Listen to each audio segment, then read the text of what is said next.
May adlaw nga Sabado, mga higala. Aniya na sab mga tong bagong episode sa Maayong Balita sa Central Visayas.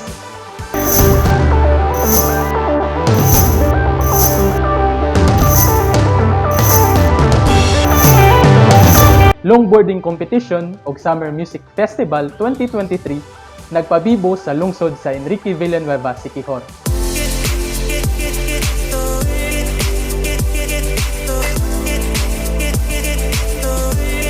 Nagkadaiyang kasika sa Enrique Villanueva o mas gilang Talingting, usa sa mga lungsod sa probinsya sa Siquijor, ang nagpaigmat sa mga lungsuranon diin gihimo ang longboarding competition, Summer Music Festival 2023 ug uban pa ang mga kabibo nga pasiugda sa batan-on ug maabtikong amahan sa lungsod, si Mayor Neil Vincent Masayon.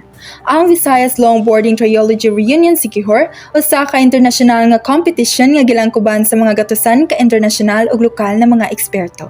Ang maong dula gipahigayon sa nahibukid nga kadalanan sa Mananaw Enrique Villanueva. Anaaw sab photo video competition alang sa maong kalihukan. Naghulasi usab sa kabibo ang mga talingtinganon diniyugan sa tukar sa nagkadaiyang banda sa Summer Music Festival nga gisugdan kaniadtong Abril 21 hangtod 23. Ug tungod kay usa sa mga nagunang panginabuhian sa nasangpit nga lungsod ang abondang pagpangisda, nagpa-contest usab og pamasol og aktwal nga pamukad ang maabtikong mayor. Smile and Shine Talingting, padayon sa kalambuan ug pag-uswag pinaagi sa walay puas nga pagtinabangay. Alang sa Maayong Balita sa Siquijor, ako si Izra A. Calibo. Hirit sa ting-init o tanon summit gipahigayon dito sa Inabanga, Bohol. Bagay malutarong solusyon sa kagutom kung wala na'y mananom? Uban sa ArcFeeda, kipabungkal sa Inabanga ang baol sa matag pamilya. Aron tubagon ang suliran sa malnutrisyon o kagutom. Nagsugod sa 16 ka mga barangay. Uban sa ArcFeedback o sa LGU nga pagtulak, negative ang liso sa tinabangay sa barangay. Mananom ang tanan ug ang binhi alimahan sulod sa 8 ka semana hangtod ang utanon mapupo na. Magdala sa utanon nga 3 ka matang aron didto sa barter center ipatimbang ang dalang utanon bayluag igo sa 4 o 5 ka lutuonon. Sa usa ka semana sigurado na ang pagkaon sa 3,000 ka pamilya ug sa 8 ka semana 60,000 ka kilo sa utanon ang ilang nakuha. Gani, sobra sa milyon na ang patigayon nga mamugna kung gipabayran pa. Ang sobrang utanon dito sa Utanon Summit gipadulong. Dito'y indigay sa mga vegetable booths o cheering competition. May soltera sa Utanon, kompleto gikan sa production number, best in Utanon attire o syempre question and answer. Ang Utanon Summit nagpakita nga sa duha ka buwan nga paghago, tinabangay o pagampo, may utanon ka nga mapupo ug ang pagkaon masiguro. Ug kananom na ang mga banay, wala na magutman sa mga panimalay ug ang mga kabataan magkugi nag-adto sa eskwelahan. Gikan sa Utanon Summit sa Inabanga, Bohol alang sa Maayong Balita Central Visayas, Ray Anthony Chu, PIA Bohol.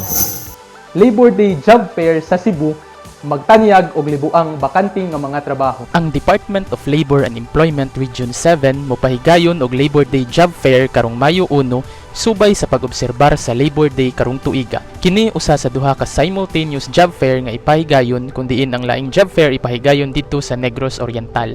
Mukabat sa 6,690 ka mga job openings ang itanyag alang sa Cebu ug Negros Oriental nga adunay 5,855 local job openings ug 835 overseas job openings. Ang maong kalihukan usa ka maayong oportunidad alang sa mga nangita og trabaho sa Cebu nga makakuha og trabaho gikan sa nagkalain-laing industry. Matod sa Duli 7, ang top 10 nga job vacancies nga pwedeng ma-applyan sa Cebu Job Fair mao ang Customer Service Representative, Call Center Agent, Seasonal Customer Service Associate, ESL Teacher, Financial Advisor, Janitors, Sales Representative, Technical Advisory, Cashier ug Outbound Sales Agent. Ang mga job seekers nga interesadong mo-apply sa job fair giawhag nga magpa-register aron malikayan ang kahasol sa adlaw sa job fair. Ang link sa pre-registration mahimong ma-access sa website o Facebook page sa DOLE. Ang umaabot nga Labor Day Job Fair ipahigayon sa Robinson's Galleria, Cebu City, pinaagi sa pagig-alayon sa Cebu City Public Employment Service Office. 302nd Infantry Battalion sa Philippine Army adunay bag-ong commanding officer. So that is our main goal, to finish the insurgency problem alongside with our support to law enforcement operations. No? I'm looking forward working with you, both the internal and external stakeholders, para po magkaroon po ng katahimikan sa ating bayan. Mao na ang pamahayag ni Colonel Joey Escanillas human siya mabutang ni sitbag-ong commander sa 302nd Infantry Brigade sa Philippine Army dinhi sa Negros Oriental. Iyang hulipan si Brigadier General Leonardo Peña nagibalhi na sa 3rd Infantry Division sa Philippine Army sa Capiz kundiin siya na ang gihimong Assistant Division Commander.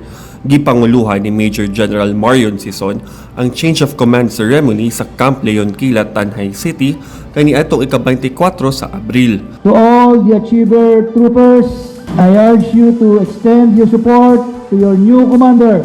Let us sustain our gains. Gipasidunggan sab ni Peña ang mga sundalo sa probinsya na nitabang sa pagsugpo sa communist terrorist groups ilawom sa iyang liderato. Thank you for your sterling service and exemplary performance during my term, which led to the myriad of remarkable accomplishments. And most importantly, the dismantling of 2 guerrilla fronts in our area of operations, the Southeast Front and the weakening of the Southwest Front, known as the mother of all fronts in Negros Island. Alang sa maayong balita sa Negros Oriental, ako si Ray Anthony Lamotan. Ug mao kato ang mga maayong balita karong simanaha dinhi sa Central Visayas. Alang sa dugang detalye, bisitaha ang musunod.